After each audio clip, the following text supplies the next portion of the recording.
अब आते हैं पीछे वाली स्लाइड पे जहाँ पे मैंने बेटे ये जो टेबल दी हुई है इसमें जो है बैक्टीरिया को क्लासिफाई किया गया है according to the staining character. जितने भी बैक्टीरिया उसमें दिए हुए हैं, the major of the bacteria they are classified according to the staining character. अब स्टेन कौन सी बेटे यूज होती हैं, उस पर कौन कौन सी माइक्रोबायोलॉजी में स्टेन्स यूज होती हैं, वो उसके लिए there will be the separate lecture on the staining के कौन से स्टेनिंग प्रोसीजर्स होते हैं that we apply in the microbiology. अब लेकिन यहाँ पे Gram staining is the most common, Gram staining is the most common procedure that is used in the microbiology, and the basis of this gram staining, bacteria are divided in gram positive, gram negative, neither gram positive nor gram negative। और कुछ bacteria ऐसे हैं जो ग्राम stand पे stand नहीं होते, लेकिन they required the specific staining. तो बेटे वो कौन सी स्पेसिफिक स्टेनिंग है, वो है acid fast stain. That is why those which stain with the acid fast staining से उनको हम कहते हैं एसिड फास्ट बैसिलाई। अब ये तो पूरी क्लासिफिकेशन जो है ये स्टेनिंग कैरेक्टर के बेस पे ये सारी टेबल में इस तरह से दिया हुआ है लेविंसन की बुक में। अब आते हैं दी अदर क्लासिफिकेशंस। बेटे दो एडिशनल क्लासिफिकेशन कौन सी हैं, लेकिन ये the accepted one, the universal classification that is based on the staining. लेकिन अब आते हैं दी अदर एडिशनल क्लासिफिकेशंस कौन सी हैं, you have to just to be aware of that कि भाई किस तरह से जो है बैक्टीरिया जो है क्लासीफाई किए गए हैं।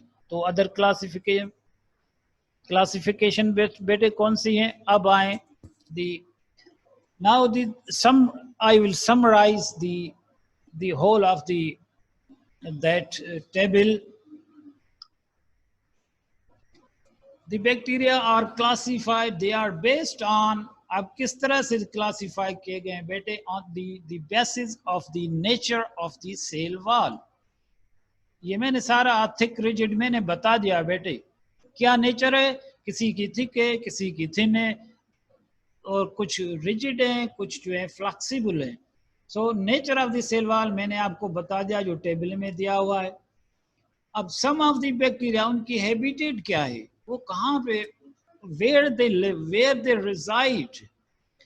Some of the bacteria they are extracellular, जो मैंने आपको बताया most of the bacteria they are extracellular, they are free living, लेकिन some of the bacteria they are intracellular। तो इनकी हैबिटेट क्या हुई बेटा, the extracellular और intracellular। अब यहाँ पे आपको ये MCR मैंने लिखा हुआ, ये MCR आपको याद रखना है कि एक्रोनिम है, ये MCR किस चीज का एक्रोनिम है, M for mycoplasma, C for chlamydia, R for rickettsia. तो ये MCR they are the intracellular bacteria, उनकी हैबिटेट क्या है कि दे आर द इंट्रासेल्युलर। बेटे ये अब ये जो स्टेनिक कैरेक्टर है, ये जो ग्राम स्टेन पे होते हैं, स्टेन होते हैं, और जो एसिड फास्ट पे स्टेन होते हैं, ये भी मैंने अभी टेबल में आपको जो है डिस्कस इन डिटेल वो मैंने डिस्कस किया। अब आते हैं according to the respiratory dependence on the requirement of the oxygen. कहते जो कुछ बैक्टीरिया को जो है वो ऑक्सीजन चाहिए, कुछ बैक्टीरिया ऑक्सीजन के बगैर ग्रो करते हैं इन द एनएरोबिक कंडीशन, कुछ जो है एरोबिक कंडीशंस में ग्रो करते हैं, कुछ बैक्टीरिया जो हैं वो दोनों में, कुछ ऑक्सीजन भी चाहिए और कार्बन डाइऑक्साइड भी चाहिए। तो according to the respiratory dependence हम उनको क्लासीफाई करते हैं। अब स्पोर फॉर्मेशन, बेटे अब क्या है, what is the spore formation? Spore, what are these spores? But you should be aware of this spore. Spore is the highly resistant form of the bacteria, and that is the dormant form. That is the non-vegetative form. Means they do not grow in that state. They are non-vegetative. ये कब ये non vegetative बेटे हो जाते हैं? वो bacteria जो spore produce करते हैं जब एडवर्स एनवायरनमेंट हो जाता है, एनवायरनमेंट अनफेवरेबल हो जाता है, तो वो बैक्टीरिया क्या करते हैं कि वो स्पोर फार्मिंग कंडीशन में आ जाते हैं, क्योंकि उनको ऑक्सीजन नहीं मिल रही या वाटर नहीं मिल रहा, तो अब वो they change into non vegetative form, means के they will not multiply, just they remain the dormant for the years they remain dormant for the years. Road के ऊपर पड़े हुए हैं, कहीं पे पड़े हुए हैं, वो जब एक्सीडेंटली आदमी की स्किन एब्रेजन हो जाता है, एक्सीडेंट हो जाता है, तो वो क्या होता है कि वो स्पोर्ट्स जो रोड पे हैं, फर्श पे हैं या सॉइल में हैं, वो टच कर जाते हैं हमारी एब्रेडेड स्किन को और उनको ब्लड मिलता है, तो क्या होता है कि वो स्पोर्ट्स जो हैं they now become vegetative. Best example बेटे इसकी जो स्पोर फार्मिंग बैक्टीरिया की, ये है क्लास्ट्रीडिया एंड बैसिलस। आपने नाम सुना होगा टिटेनी या टिटेनस, आपने नाम सुना होगा टिटेनस क्या है? The Clostridium tetani is one of the species that causes the tetanus. The disease, name of the disease is the tetanus. तो spore forming bacteria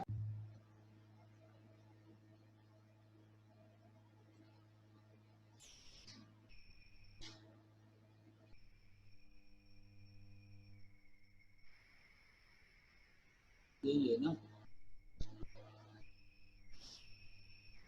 खुला हुआ है वो तो। अब आते हैं बेटे आगे। I was disconnected with the net. Proceeding आगे हम करते हैं, प्रोसीड होते हैं। अब based on the growth rate, बेटे कुछ बैक्टीरिया ऐसे होते हैं दी ग्रोथ रेट के हिसाब से they are slow growing bacteria. The most of the bacteria, बेटे जब स्लो ग्रोइंग बैक्टीरिया का नाम आए तो you should call them the mycobacteria. कौन से बैक्टीरिया हैं जो स्लो ग्रोइंग है? They are the mycobacteria. Why we call them slow growing? बेटे उसलिए इसको स्लो ग्रोइंग बैक्टीरिया इनको कहते हैं, माइकोबैक्टीरिया और द स्लो ग्रोइंग, क्योंकि their growth needs about 4 weeks to be evident. इनकी ग्रोथ जो है विजिबल होने के लिए, जब ग्रोथ है वो 4 हफ्ते लेगी, कम से कम 4 to 6 weeks or 4 to 8 weeks are needed for their growth. That is why we call them slow growers. और slow grower का best example is the mycobacteria. Some only few bacteria, only few mycobacteria, they are the rapid growers. अच्छा, based on the pigment production, कुछ bacteria ऐसे होते हैं वो अपने colour बनाते हैं, दे प्रोड्यूस द पिगमेंट, तो उनकी ग्रोथ जो होती है वो कलरफुल होती है, डिफरेंट कलर्स होते हैं उसमें। Such as the golden yellow colonies, they are produced in the staphylo aureus. ये बैक्टीरिया है जिसको हम कहते हैं स्टेफाइलो ऑरियस, ये गोल्डन येलो पिगमेंट जो है प्रोड्यूस करती है, ये करते हैं गोल्डन येलो कॉलोन्स प्रोड्यूस करते हैं। अच्छा, बेस्ड ऑन द न्यूट्रिशन, बेटा ये तो आपने इंटर की क्लास में जो मेडिकल के साथ रिलेटेड होते हैं, बुक्स बायोलॉजी पढ़ते हैं, तो ये 2 terms so commonly they are used, they are written in the books, and these are the autotrophs and the heterotrophs. Auto means they They produce their own energy from the sunlight and from the environment.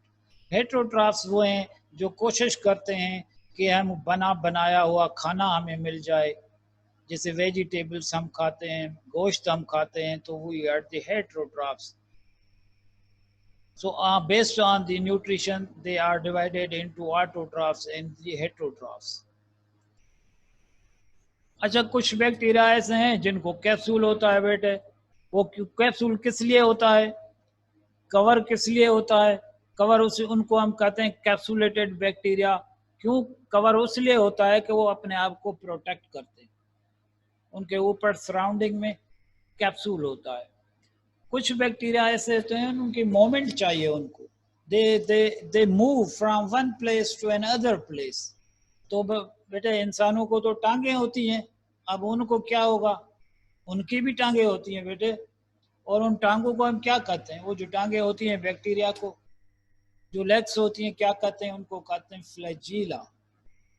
And तो flagella के best example of those bacteria, the bacteria best example बता रहा हूँ कि कौन सा bacteria है. हैं तो बहुत सारे, लेकिन एक साल्मोनेला है जो टाइफाइड फीवर करता है.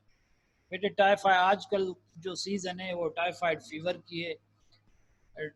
ये बैक्टीरिया जो साल्मोनेला जो है वो वाटर में यूजुअली इस एनवायरनमेंट में ग्रो करता है जब ये सीजन आती है गर्मी की, और ये मूव करता है.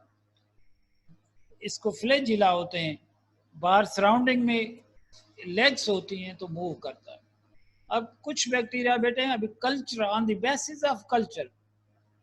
बेटे ये टर्म जो है ना, ये आपको थोड़ा सा ये टर्म याद करना है कि फेस्टिडियस बैक्टीरिया, कौन से फेस्टिडियस बैक्टीरिया हैं बेटे? फेस्टिडियस की जो इनफॉर्मल लैंग्वेज में या डिक्शनरी के हिसाब से हम फेस्टिडियस उनको कहते हैं those which require the exact demand. वो ऐसे ग्रो नहीं करेंगे, ये बैक्टीरिया ऐसे ग्रो नहीं करेंगे. they need the exact demand, कुछ न्यूट्रॉन्स उनको चाहिए. तो those bacteria which are difficult to grow, they require the exact nutrition, they are called the fastidious. बेटे आवाज आ रही है? हेलो हेलो बेटे आवाज आ रही है मेरी?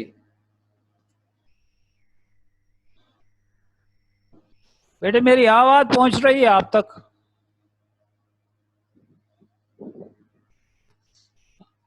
मदिया अली, बेटे आवाज पहुंच रही है मेरी? मेरी आवाज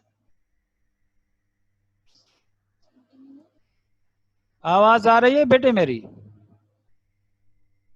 ओके. फेस्टिडियस बैक्टीरिया कौन से हैं बेटे? Those which are difficult to grow. अब जो इजीली ग्रो करते हैं, they are present in everywhere, हर जगह पे होते हैं. तो बेटे और उनको कोई एग्जैक्ट डिमांड नहीं चाहिए, थोड़ा सा वाटर चाहिए, ऑक्सीजन चाहिए, वो ग्रो करेंगे. तो उन बैक्टीरिया को बेटे हम कहते हैं यूबिक्विटस बैक्टीरिया. यहाँ क्या कहते हैं उनको? दूसरा नाम non fastidious. Ubiquitous, non fastidious को हम यूबिक्विटस भी कहते हैं. They are present everywhere. अब हीमोलाइसिस, कुछ bacteria are also classified on the basis of haemolysis. वो आरबीसी जब उनको मिलता है, ब्लड मिलता है, तो वो आरबीसी को तोड़ देते हैं.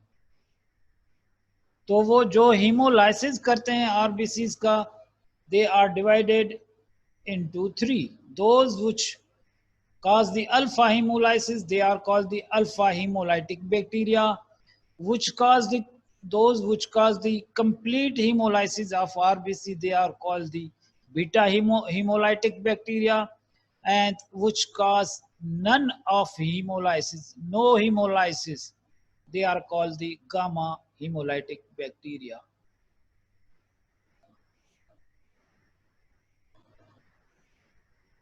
बेटे based on the environmental factors, ये तो बेटे आपको ये पता होगा, ये भी कुछ टर्म्स जो है आपकी बायोलॉजी में ज़रूर आपने you might have been aware of that कि ये बैक्टीरिया किस according they are divided according to their temperature requirement.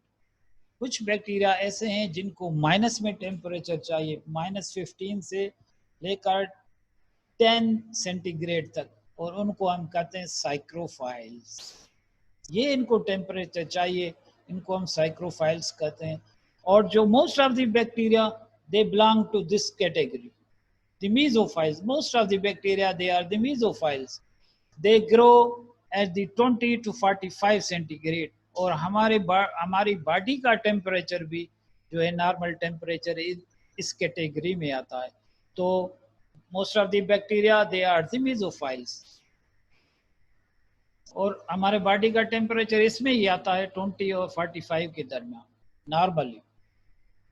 Those bacteria which require the temperature more than 45, above the 45, they are called the thermophiles. कुछ bacteria ऐसे होते हैं जिनको बहुत ही extreme temperature चाहिए ज्यादा, उनको हम हाइपर थर्मोफाइल्स कहते हैं।